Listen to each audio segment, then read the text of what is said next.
Thailand பேங்காக்கில் சிறுவர்களுக்கான மாந்திரீக போதனை சர்ச்சையில் சிக்கிய புத்த கோயில் ஒன்றில் மண்ணை தோண்ட தோண்ட சடலங்கள் கண்டெடுக்கப்பட்ட சம்பவம் அந்நாட்டையே உலுக்கியுள்ளது. மொத்தமாக 12 சடலங்கள் கைப்பற்றப்பட்ட நிலையில் அவற்றில் 4 சடலங்கள் அழுகி போன நிலையிலும் எஞ்சியவை எலும்புக்கூடுகளாகவும் மீட்கப்பட்டன.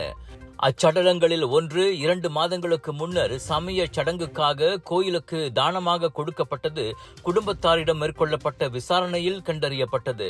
மரபணு பரிசோதனைகள் முடிந்ததும் முறையான நல்லடக்க சடங்கிற்காக சடலங்கள் குடும்பத்தாரிடம் ஒப்படைக்கப்படும் என போலீஸ் கூறியது.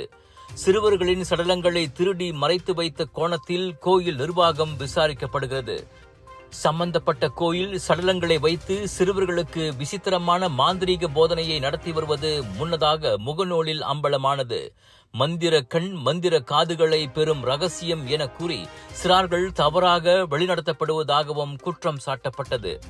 எனினும் அதனை மறுத்த கோயில் சாமியார் சிறுவர்களுக்கு வாழ்க்கை தத்துவத்தை புரிய வைக்க சடலங்களை வைத்து பாடம் நடத்தியது உண்மைதான் என்பதை ஒப்புக்கொண்டார்.